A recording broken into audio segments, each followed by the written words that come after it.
अच्छा, रजिस्टर जो हैं ये बेसिकली ये भी एक मेमोरी एलिमेंट ही होते हैं, ठीक है। और ये अब तक की जो है वो फास्टेस्ट मेमोरी जिसको हम कंसीडर करते हैं वो रजिस्टर होती है, ठीक है। और ये सबसे ज्यादा करीब होते हैं सीपीयू के, या एक किस्म के ये कह लें कि सीपीयू का ही हिस्सा होते हैं रजिस्टर जो हैं।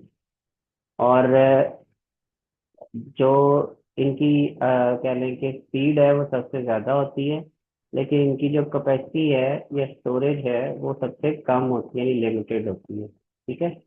तो अगर हम इनको हायरार्की वाइज देखा जाए तो स्पीड में ये टॉप पे आते हैं, और मेमोरी कैपेसिटी के लिहाज से ये सबसे कम आते हैं, और सीपीयू के जो सबसे ज़्यादा करीब होते हैं वो रजिस्टर्स होते हैं। तो ये कुछ बातें आपने इनके ध्यान में रखनी है, सही है।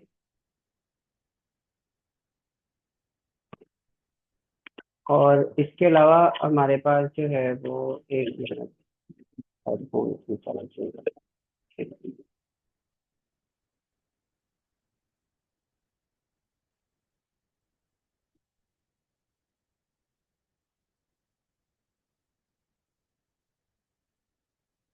अच्छा, इसके बाद हमारा जो बेसिक पर्पस है of computer is to perform the operation and operation needs the operand.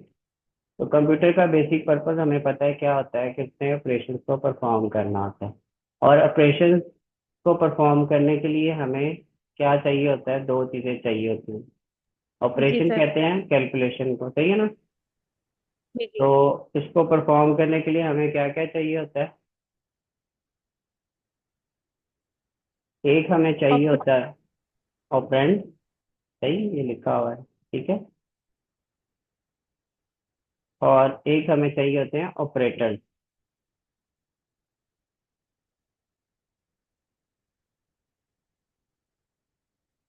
ठीक है। तो ऑपरेटर और ऑपरेंड जो है वो मिलकर हमारे पास क्या बनते हैं, एक ऑपरेशन बनाते हैं। ऑपरेटर्स क्या होते हैं, जो हमने परफॉर्म करने होते हैं, एक्शन प्लस माइनस एडिशन जो भी हमने करना है वो ऑपरेटर्स होंगे। और जिन पर करना है, ठीक है, जो डाटा वेरिएबल्स होंगे वो हमारे पास क्या होंगे, ऑपरेंड्स होंगे। समझ आएगी बात की। तो जी ऑपरेटर्स, सर। जब ऑपरेंड्स पे कोई हम ऑपरेंड्स को ऑपरेटर की मदद से सॉल्व करते हैं तो एक ऑपरेशन कहलाता है। तो ऑपरेटर्स क्या है, और डाटा और which we want to perform a certain operation, ठीक है। तो ऑपरेंड्स को काम करने के लिए, ऑपरेशन परफॉर्म करने के लिए हमें ऑपरेंड चाहिए। और ऑपरेंड्स जो है वो क्या होते हैं, उनमें कोई डाटा होता है जो हम कोई भी ऑपरेशन परफॉर्म करने के लिए यूज करते हैं, ठीक है। कंसीडर द एडिशन, हमें एडिशन करनी है तो इसके लिए दो नंबर्स चाहिए और उनका सम चाहिए, तो तीन हमें जो है वो क्या चाहिए होंगे, ऑपरेंड चाहिए होंगे। We can have precisely one address on the address bus, ये हमें पता है कि एड्रेस बस पे हम एड्रेस स्टोर कर लेते हैं। Consistently precise element on data bus, data कहाँ रखा जाता है, डाटा बस पे। At very same standard second operand can not be bought into the processor. तो जब एक हमारे पास जो है वो ऑपरेंड कहाँ पे पड़ा है, उसका डाटा पड़ा है डाटा बस के अंदर, और उसका एड्रेस कहाँ पड़ा है, एड्रेस बस के अंदर। तो इसके साथ ही हमें दूसरा ऑपरेंड फौरी तौर पे हम प्रोसेसर में नहीं ला सकते, ठीक है। तो as soon as the second is selected, जैसे ही दूसरा सिलेक्ट होता है the first operand is no longer, तो हमें जो क्या होता है वो पहले वाला जो ऑपरेंड है वो खत्म करना पड़ता है। तो जैसे ही पहला खत्म होगा तो हमें वहां पे कुछ टेम्परेरी स्टोरेज चाहिए, स्टोरेज प्लेस चाहिए, कहाँ पे, रजिस्टर, सॉरी प्रोसेसर के अंदर, जिसको हम रजिस्टर बोलते हैं, ताकि हम क्या करें, उन ऑपरेंड को फौरी तौर पे सेव कर सके, स्टोर कर सके। बात समझ में आई है। Yes sir. सर यानी कि टेम्परेरी रिजल्ट को स्टोर करने के लिए चाहिए होता है रजिस्टर की मेमोरी। हाँ, आप ये कह सकते हैं कि प्रोसेसर एक वक्त में एक ही ऑपरेंड पे काम करता है, और जब वो एक ऑपरेंड पे काम कर रहा होता है तो हमें फौरन किसी अगर दूसरे ऑपरेंड को लाना है तो पहला ऑपरेंड वहां से रिमूव करना है।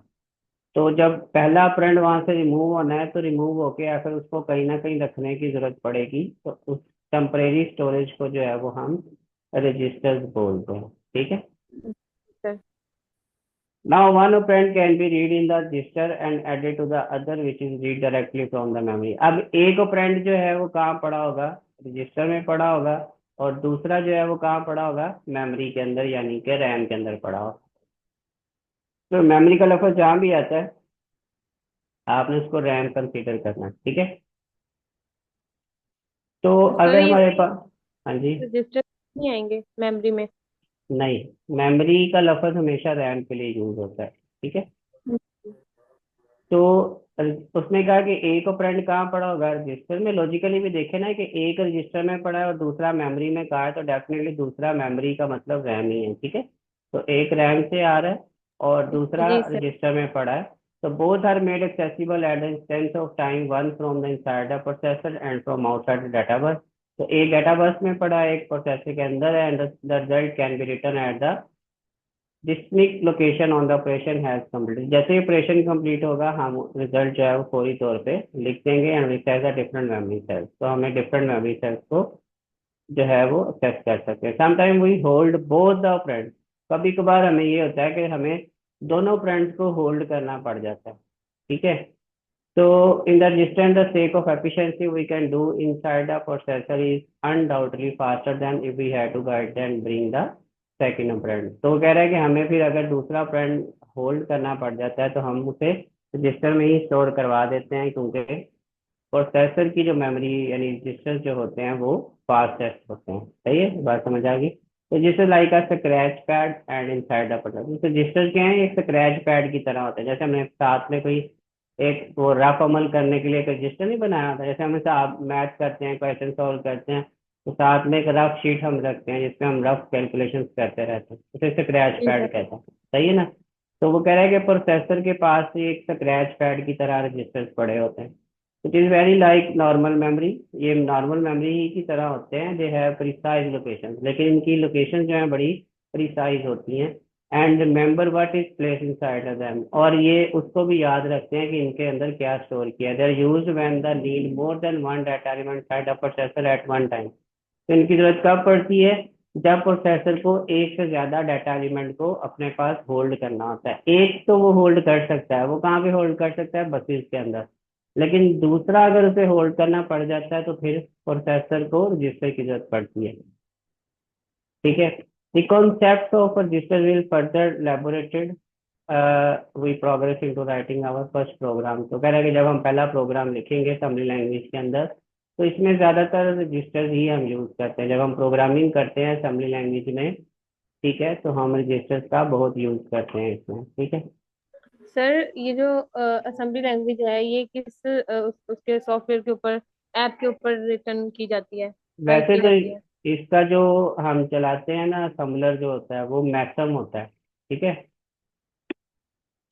MASM उसे हम बोलते हैं, लेकिन हम इसको ऑनलाइन चलाएंगे क्योंकि वो मैसम जो है वो बड़ा पुराना सॉफ्टवेयर है और उसको इंस्टॉल करना बड़ा कहने के डिफिकल्ट टास्क है। तो हमें जस्ट प्रैक्टिस करनी है, तो हम ऑनलाइन कोई भी असेंबलर देख लेंगे जहाँ पे हम उन प्रोग्राम्स को रन करवा के देख सकते हैं, ठीक है। सर तो इसके लिए कंपाइलर नहीं, हम असेंबलर यूज करते हैं। ये आपने पढ़ा होगा, असेंबली लैंग्वेज को ट्रांसलेट करने के लिए असेंबलर का इस्तेमाल करते हैं। तो वैसे आपको पता होगा इसके लिए मैसम यूज होता है, बाद दफा नैसम भी यूज होता है, ठीक है। ये दो सॉफ्टवेयर है। जी सर। तो memory is a limited resources but the number of memory cell is the large, ठीक है। कह रहा है कि मेमोरी जो है वो हमारे पास लिमिटेड होती है, लेकिन उसमें जो मेमोरी सेल्स होते हैं उनकी तादाद ज्यादा होती है। रजिस्टर जो है वो रिलेटिवली स्मॉल होते हैं, लेकिन इनकी जो है वो and are very therefore very scarce and precious resources. तो ये सबसे प्रीशियस होता है, ये महंगे भी होते हैं, ठीक है। जी और ये सर। इनकी जो तादाद, स्कार्स का मतलब होता है जिसकी चीज की कमी हो, ठीक है। तो registers are more than one in number, एक से तो ये ज्यादा होते हैं, और so we have to precisely identify number them, ठीक है। उनको हम नंबरिंग में जो है वो रखते हैं, तो इस वजह से हम आइडेंटिफाई कर लेते हैं नंबरिंग के अंदर, यानी ये काउंट हो सकते हैं, बेसिकली ये कह सकते हैं। some manufacture number of their registers like, कुछ मैन्युफैक्चर जो हैं, मैन्युफैक्चरर्स जो बनाने वाले हैं, प्रोसेसर बनाने वाले या जो कंप्यूटर्स के कहने के पार्ट्स बनाते हैं उन्हें मैन्युफैक्चरर्स कहा जाता है। तो जो रजिस्टर्स बना रहे हैं, प्रोसेसर बना रहे हैं, ये बेसिकली प्रोसेसर के साथ ही बनते हैं, ठीक है। तो ये हमारे पास जो है वो कुछ मैन्युफैक्चर जो है इसे इस तरह से नंबरिंग देते हैं, R0 R1 R2 के नाम से। अदर्स जो हैं, कुछ लोग जो हैं, कुछ मैन्युफैक्चर जो हैं इसे ABCD के नाम से जो है वो नंबरिंग करते हैं। ठीक है, इसमें नेमिंग बड़ी यूजफुल है, since the registers are in PO number. तो हमें किसी भी रजिस्टर को एक्सेस करना है तो उसके नेम से ही हम करते हैं। This is called the nomenclature of the particular architecture. तो हम जिस तरह की भी नेमिंग यूज करेंगे, ABCD यूज करेंगे या R0 R1 यूज करेंगे, उसको हम नोमन कल्चर कहते हैं। यानी हमसे ये क्वेश्चन हो सकता है कि नोमन कल्चर क्या है, या हम ये कह सकते हैं कि रजिस्टर्स का नोमन कल्चर से क्या मुराद है। तो ये दो तरह के हैं, या ABCD कर लें या R0 R1 से करें। ठीक है, तो जिस पार्टिकुलर आर्किटेक्चर को हम यूज कर रहे हैं वही उसमें सर, नोमन। कोर होती है और जो जनरेशन होती है, इसमें इन दोनों में कोई डिफरेंस है किसी भी कंप्यूटर की? हाँ जी, कोर तो होता है कि उस कोर का मतलब है कि प्रोसेसर की कितनी तहें लगी हुई हैं। यानी फॉर एग्जाम्पल अगर लिखा हुआ है ना Core i3, ठीक है, तो इसका मतलब है कि इसमें ट्रिपल प्रोसेसर लगा हुआ है। Core i5 का मतलब इसमें 5 प्रोसेसर लगे हुए हैं, यानी 5 कोरें हैं प्रोसेसर की। और जी जनरेशन जो होती है, जनरेशन का मतलब है कि इसमें कौन सी टेक्नोलॉजी यूज हो रही है, मतलब कितना लेटेस्ट है ये। जितना ज्यादा जनरेशन हाई होगा उतनी लेटेस्ट टेक्नोलॉजी इसमें यूज हो रही है। जी सर।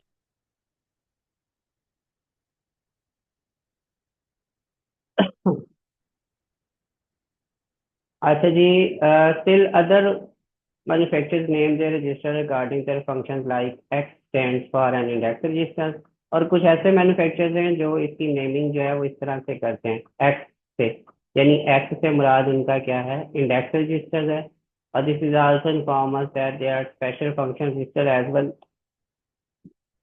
तो अभी ये हमें अगर असेंबली लैंग्वेज सीखनी है तो हमें रजिस्टर्स और उसकी कैटेगरीज अच्छे से आनी चाहिए। ठीक है, तो ये डिफरेंट आगे डिटेल में ये क्वेश्चन हम डिस्कस करेंगे। रजिस्टर्स बड़े इंपॉर्टेंट हैं असेंबली लैंग्वेज के अंदर। तो हमारे पास जो जी है सर। वो एक हमें टाइप पता चली है, इंडेक्स रजिस्टर्स होते हैं। दूसरा जो है वो हमारे पास मैं उसने बताया कि स्पेशल फंक्शन रजिस्टर्स होते हैं। ठीक है, some of which are closely suited to the particular. कुछ में से पार्टिकुलर एक आर्किटेक्चर में शामिल है, जबकि कुछ जो है for example index register and do not hold a data, instead they are use to hold address और डाटा। कि इंडेक्स रजिस्टर ने सिर्फ एड्रेस स्टोर करना है, इसके अलावा ये कुछ भी और स्टोर नहीं करते हैं। ठीक है, जबकि there are other function as well and the whole spectrum of the register functionality is quite large. तो ये काफी बड़ा एक हमारे पास स्पेक्ट्रम है इसका। Most of detail will become clear as a register in the Intel architecture. तो इसके अंदर हम इंटेल का आर्किटेक्चर पढ़ेंगे इस बुक के अंदर। तो एक ही आर्किटेक्चर हम डिस्कस करते हैं एक कोर्स के अंदर ना। सही है, कोई इंटेल का करते हैं, कोई जो है वो हमारे पास और डिफरेंट जो कंपनीज हैं उनका हो सकता है। तो लेकिन ज़्यादातर ये इंटेल आर्किटेक्चर ही डिस्कस होता है, तो यहाँ भी हम वही करेंगे इस कोर्स के अंदर। सर, ये जो रजिस्टर्स होते हैं, ये हम्म। वैसे तो साइज में छोटे होते हैं, लेकिन इनकी स्पीड, चले प्रोसेसर के पास होते हैं, इसकी स्पीड ज्यादा होती है, लेकिन इनके फंक्शंस इतने ज्यादा होते हैं, हालांकि इतने छोटे से होते हैं, मतलब साइज के लिहाज से हम्म। फंक्शनैलिटीज ये ज्यादा करते हैं। इनकी फंक्शनैलिटी ज़्यादा नहीं होती, ये हर एक रजिस्टर का बेसिकली हम ये करते हैं कि हर फंक्शन के लिए अलग रजिस्टर रख लेते हैं। ठीक है, तो जो एक रजिस्टर है वो एक ही फंक्शन करता है। तो ये फंक्शनैलिटी इस तरह से ज़्यादा लगती है हमें। जी सर। अच्छा, अब सबसे पहले जो हमारे पास एक कैटेगरी आ रही है इसकी रजिस्टर की, वो है अकोमोलेटर रजिस्टर। ठीक है, तो ये आपको इनकी कैटेगरीज लाजमी तैयार करनी है अच्छे से।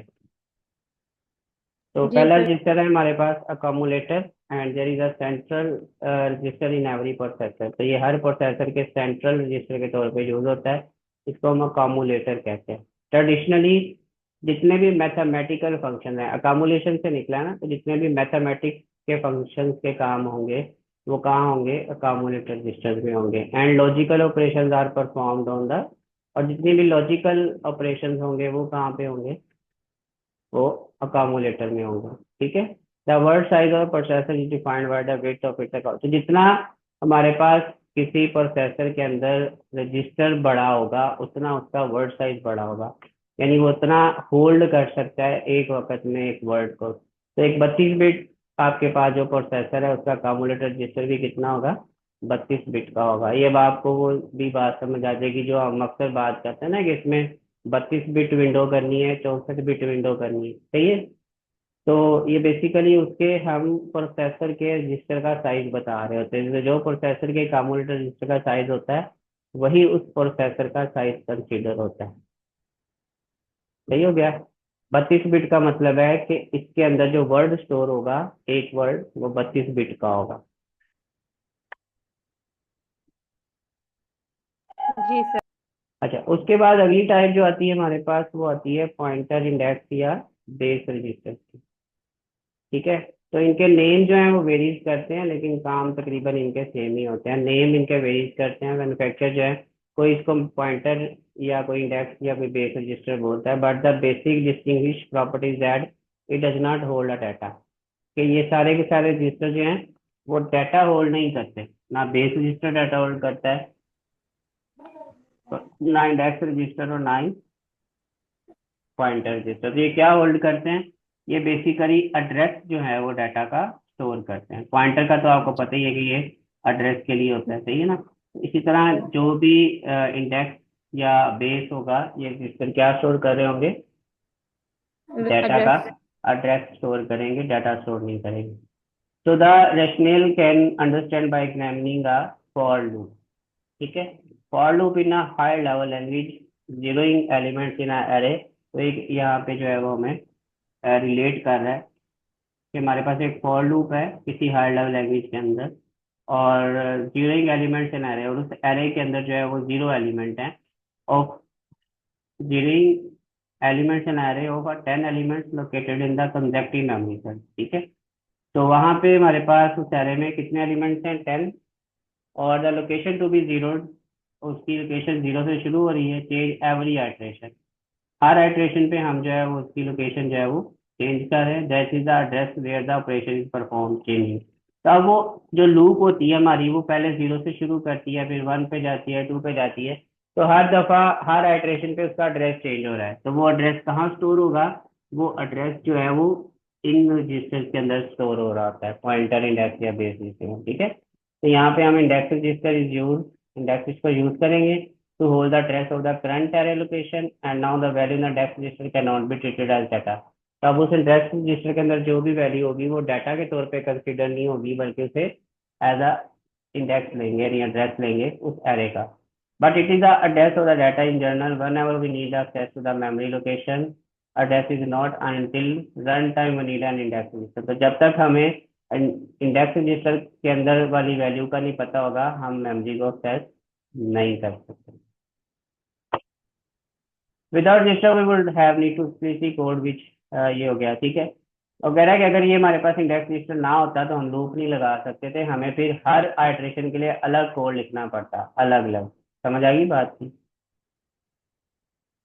इन your architecture the distinction between accumulator index register has become vague. तो कह रहा है कि नए आर्किटेक्चर के अंदर ये इसका कॉन्सेप्ट जो है कम्युलेटर या इंडेक्स का, वो काफी जो है वो हमारे पास, ये वैक्यू लिखा हुआ है, इसका मीनिंग मुझे भूल गया है।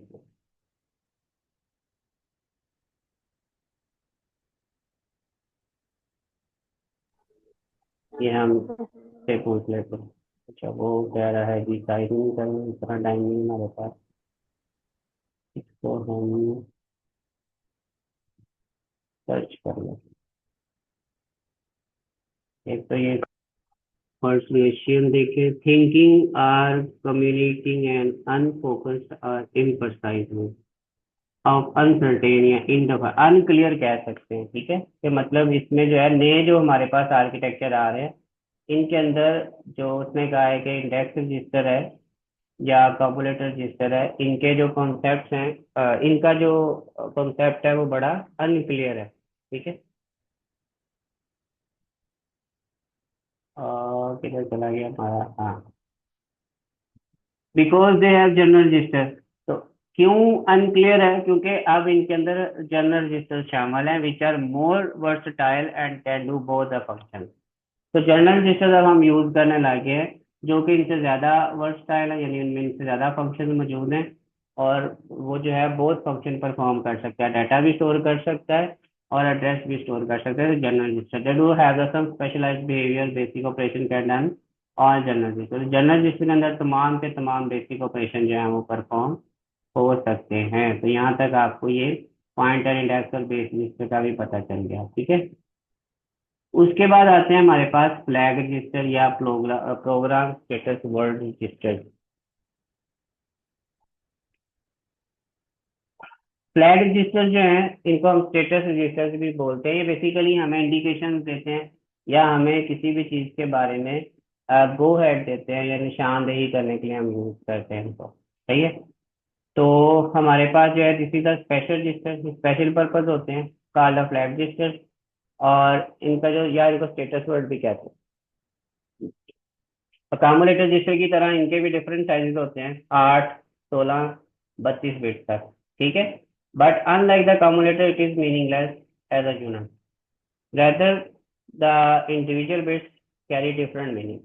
तो इसमें जो है अकामुलेटर में जो है वो पूरे का पूरा रजिस्टर इकट्ठा यूज होता है, जबकि ये फ्लैग में या इनके अंदर जो है वो हर बिट जो है वो एक अलग मीनिंग शो कर रही होती है, सही है।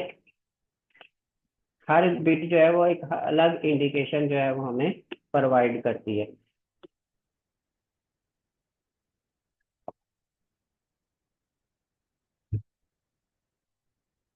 Bits of the accumulator work in parallel as a unit and each bit mean the same thing।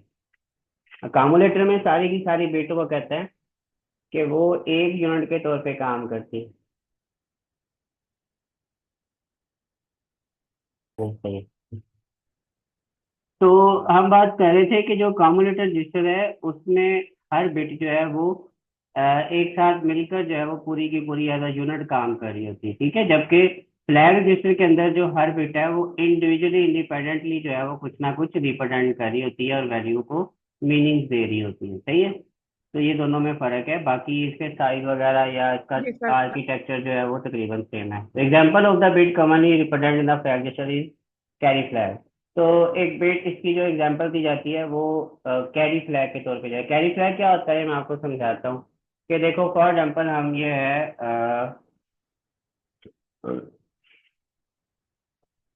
जब माइनस करते हैं, ठीक है। फॉर एग्जांपल हम जो है वो इस तरह से कर रहे हैं, ठीक है। अब हमें 23 में से 6 माइनस करना है, तो हम क्या करते हैं, इस 3 में से 6 नहीं निकाल सकते ना, ठीक है। तो हम क्या करेंगे, यहाँ से कैरी देंगे, कैरी देंगे 1, और 13 में से जो है वो हम 6 माइनस करते, तो ये जो कैरी हमने लिया है तो रजिस्टर के अंदर ये 1 भी तो कहीं स्टोर हो रहा है ना। 23 तो चलो एक ऑपरेंड है जो ऑलरेडी स्टोर है, ये भी स्टोर है, ठीक है। लेकिन ये जी कैरी कहाँ जाएगा, तो इसको लिए हमें एक कैरी रजिस्टर जो है वो यूज करना होता है। या इसके अलावा जब हम वो करते हैं, आपने पढ़ा होगा 1, उसको क्या बोलते हैं, और पैरिटी बिट्स वगैरह जब हम ऐड करते हैं ना, तो उसमें भी देखते हैं कि एक पैरिटी इवन पैरिटी या ऑड पैरिटी आती है और उसमें से एक जो है हमारे पास कैरी के तौर पे बच जाती है, ठीक है। तो ये उस उन जगहों पे भी हम जो है वो पैरिटी रजिस्टर को, इसको कैरी फ्लैग को जो है वो यूज कर रहे होते हैं, ठीक है। तो भी contain in a single bit in the, कहाँ चले गए, सॉरी।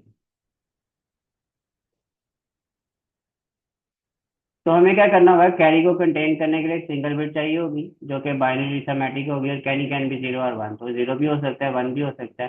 तो 16 bit number is added to the 16 bit. अगर हम एक 16 बिट का नंबर है हमारे पास, अकामुलेटर रजिस्टर कितने का होता है, 32 बिट का होता है ना। तो हम एक 16 बिट का नंबर जी एक सर। 60 बिट के जो है दूसरे नंबर को ऐड कर रहे हैं, तो दोनों मिलाकर 32 बिट हो गए, ठीक है। तो एक कॉमन रजिस्टर फुल हो गया।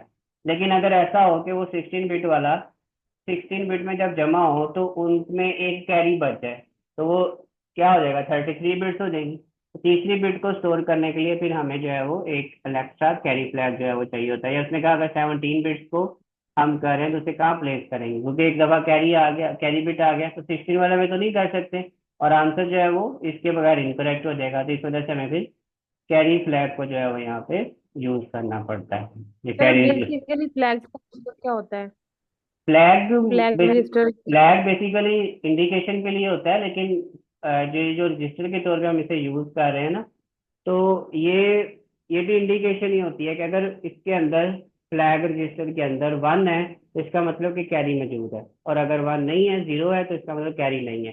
तो ये इस चीज की इंडिकेशन करने के लिए होता है, ठीक है। इसलिए इनको हम फ्लैग रजिस्टर ये बोलते हैं। उसके बाद जो हमारे पास नेक्स्ट रजिस्टर्स आते हैं वो है program counter and instruction pointer, ठीक है। तो प्रोग्राम काउंटर इंस्ट्रक्शन पॉइंटर, इनके नाम से पता चला है कि ये किस लिए यूज होंगे, तो ये काउंट करने के लिए यूज होते हैं। क्या काउंट करने के लिए? कि जब हम किसी भी प्रोसेसर को डिफरेंट प्रोग्राम्स देते हैं रन करने के लिए, तो उस प्रोग्राम के अंदर फॉर एग्जाम्पल 10 इंस्ट्रक्शंस लिखी हुई हैं, तो प्रोसेसर एक इंस्ट्रक्शन रन करता है, फिर दूसरी करता है, फिर तीसरी करता है। तो ये प्रोग्राम काउंटर या इंस्ट्रक्शन पॉइंटर क्या करता है? प्रोग्राम काउंटर क्या करेगा? काउंट करेगा कि इंस्ट्रक्शन 1 जो है वो हमारे पास सॉल्व हो गई है, अब इंस्ट्रक्शन 2 करनी है, अब 3 करनी है, तो ये काउंट कर रहा है। और इंस्ट्रक्शन पॉइंटर जो है वो इंस्ट्रक्शन को पॉइंट आउट कर रहा है। तो कह रहा है कि everything must be translate in the binary number for डम प्रोसेसर। अगर हमारा प्रोसेसर डम्प है और उसे अंडरस्टैंड करना है, तो हमें क्या करना है? हर चीज को बाइनरी में कन्वर्ट करना है। तो इट एन ऑपरेंड और ऑपरेशन इटसेल्फ, तो ये भी एक हमारे पास जो है, किसी भी चीज को जब हम कन्वर्ट करते हैं बाइनरी में, तो खुद भी एक ऑपरेशन कहलाता है। Therefore the instruction answer must be translate to the number. तो जो भी इंस्ट्रक्शन हमारे पास आती है, उस इंस्ट्रक्शन को हमें किस में कन्वर्ट करना पड़ता है? नंबर के अंदर। For example add number, we understand the word add. अगर हमें सिर्फ ऐड को ही समझना है, हम करना ऐड चाह रहे हैं, वो एक अलग चीज है। ये इंस्ट्रक्शन है ना ऐड, तो इंग्लिश में ऐड लिखा हुआ है, लेकिन प्रोसेसर को ऐड समझ नहीं आएगा। हमें इस ऐड को भी कन्वर्ट करना पड़ेगा इसके अंदर, बाइनरी के अंदर। तो इस वर्ड को हम ट्रांसलेट करेंगे to number to make understand it, ठीक है। This number is the actual instruction for the computer. All the objects inherited encapsulation consider higher level language translated down to the just number of assembly language. हम इसको add करेंगे, shift करेंगे, तो ये सारा काम हम किसकी मदद से कर रहे होंगे? इन प्रोग्राम काउंटर और इंस्ट्रक्शन पॉइंटर की मदद, ठीक है। Number is at bottom line thing, this is the only thing computer understand. तो नंबर ही वो समझ सकता है, ये आपने अंडरस्टैंड कर लेना। तो program is to be defined to be an order set of instruction. तो अब ये नहीं होना कि जब हमने प्रोग्राम को सॉल्व करना है तो हम उसको कन्वर्ट करें, तो कन्वर्ट करते वक्त हम उसका ऑर्डर खराब कर दें। जो पहली इंस्ट्रक्शन थी वो एंड पे ले जाएं, जो एंड वाली थी वो शुरू में ले आए, दरमियान वाली आगे पीछे कर दें, ऐसा नहीं होगा। हमें उनकी एक तरतीब लगानी होगी कि उस प्रोग्राम के अंदर जितनी इंस्ट्रक्शन हैं वो हम एक तरतीब के साथ सॉल्व करें। तो order in definition is the key part. तो हमें उसको क्या करना है? ऑर्डर को मेंटेन करना है। तो उस ऑर्डर को मेंटेन करने के लिए हमें क्या करना है? एक के बाद दूसरी चलानी है, first second third so on. तो instruction have an positional relationship, ठीक है। The whole logic depend on the positioning. तो जहाँ पे जिस इंस्ट्रक्शन की पोजीशन है वो उसी पोजीशन पे रन होगी। तो if the computer execute the fifth instruction after the first and not the second, all the logic is gone. तो सारा लॉजिक खराब हो जाएगा अगर पहली इंस्ट्रक्शन के बजाय वो चौथी कर लेता है।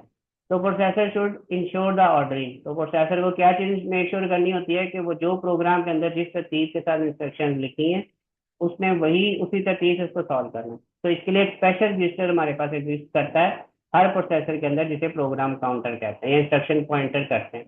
जो क्या करता है, जिसका काम ये होता है कि ये होल्ड करता है किस चीज को? Hold the address of the next instruction. Program counter जो है, पीसी इसको हम कहते हैं, ये क्या करता है? नेक्स्ट इंस्ट्रक्शन का एड्रेस जो है वो अपने पास हो। एक एक इंस्ट्रक्शन वो है जिसपे प्रोसेसर काम कर रहा है, ठीक है। अब उससे अगली जो इंस्ट्रक्शन आने वाली है उसका एड्रेस किसमें पड़ा होगा? प्रोग्राम का। ये प्रोसेसर को पता है कि मैंने एक इंस्ट्रक्शन पे काम करने के बाद नेक्स्ट इंस्ट्रक्शन वो वाली लेनी है जो जिसका एड्रेस प्रोग्राम काउंटर के अंदर पड़ा होगा। समझ आएगी बात की? फॉर एग्जाम्पल वो कह रहे हैं कि हमारे पास जो है number is place in the memory cell pointed to be byte register that number tells the processor which instructions to execute. For example ये 0xE एक मेमोरी का एड्रेस है, 255 और 152। ये प्रोसेसर के लिए 152 might be the add instruction. तो 152 इसके लिए क्या है? ऐड।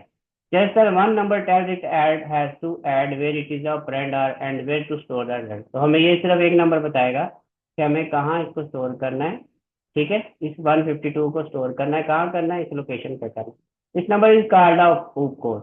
ठीक है, इस नंबर को हम क्या बोलेंगे। अब ये बात आपने जरा याद रखनी है, ऊप कोड का आगे फिर जिक्र आएगा जाके। ऊप कोड क्या होता है, वो वाला नंबर या वो वाला कोड जो हमें ये बताता है प्रोसेसर को कि करना क्या है। बेसिकली यहाँ पे इस केस में हमें उसे ऐड करना है, तो ये हमारे पास क्या है, ये ऊप कोड है, नंबर जो 255 जो मैंने बोला। ठीक है, उसके बाद instruction pointer move from one op code to the next. Instruction pointer जो है वो क्या करता है, एक ऊप कोड से अगले पे जाता रहता है, और इस तरह हमारा प्रोग्राम जो है वो एग्जीक्यूट होता रहता है। यानी ऊप कोड को वो पकड़ता है और क्या करता है, अपने पास स्टोर कर लेता है। प्रोसेसर देखता है कि इसमें ऊप कोड क्या है, वो इंस्ट्रक्शन रन करवाता है, फिर अगली इंस्ट्रक्शन का ऊप कोड जो है वो प्रोग्राम काउंटर में आ जाता है। इस तरह से काम होता रहता है। ठीक है, और काउंटर जो होता है वो उसको काउंट करता रहता है। तो ये सारा इसमें लिखा हुआ है। आप ये पैरा जो है इतना यहाँ इसको पढ़ लीजिएगा। ये मैंने जो भी सारी आपको एग्जांपल समझाई है, ये वही चीज़ें लिखी हैं कि सी प्लस प्लस के अंदर या हायर लेवल लैंग्वेजेस हम यूज़ करते हैं, तो वो उसमें क्या होता है। और इसके अंदर जो हम प्रोसेसर या ट्रांसलेटर हम यूज़ करेंगे, लास्ट में आपकी बात का भी आंसर आपको मिल जाएगा कि जो हम जो है वो यूज़ करते हैं ओरिजिनल कोड से उसको कन्वर्ट करने के लिए, ताकि हमारे पास जो है वो प्रोसेसर अंडरस्टैंड करे, उसे असम्बलर कहा जाता है। ठीक है, जो इसका ट्रांसलेटर होता है। और असम्बलर का नाम मैंने आपको बता दिया कि मैथम या नैथम हम यूज़ करते हैं।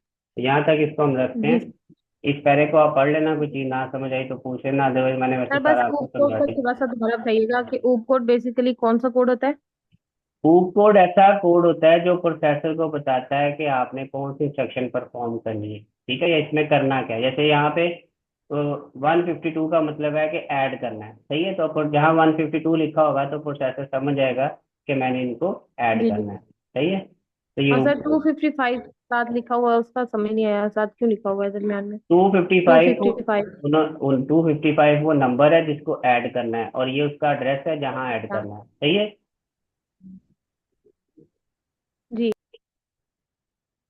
ठीक हो गया, तो ये रजिस्टर्स हमने आज कंप्लीट कर लिए हैं। ठीक है, इसको आपने गो थ्रू कर लेना है, कोई ना समझ आई क्वेश्चन वो फिर नेक्स्ट क्लास में पूछ लेंगे, और सर, याद एक करके दफा चलेंगे। समराइज करके कितने टाइप के रजिस्टर्स पढ़े हैं। हमने पढ़े हैं जी, एक हमने पढ़ा है प्रोग्राम काउंटर या इंस्ट्रक्शन पॉइंटर, दूसरा हमने पढ़ा है फ्लैग रजिस्टर, तीसरा हमने पढ़ा है पॉइंटर या इंडेक्स रजिस्टर, चौथा हमने पढ़ा है कामुलेटर रजिस्टर, और पांचवा जर्नल पर्पज जो है वो अंदर इसी में आया है कि जनरल पर्पज जो होते हैं उसमें हम कोई भी काम कर सकते हैं। ठीक है, चार बेसिक टाइप्स हैं इसकी, कामुलेटर, इंडेक्स रजिस्टर, ठीक है, और ये प्रोग्राम काउंटर और फ्लैग रजिस्टर, सही है। तो ये हमारे पास जी सर। चार चार मेन कैटेगरी हैं।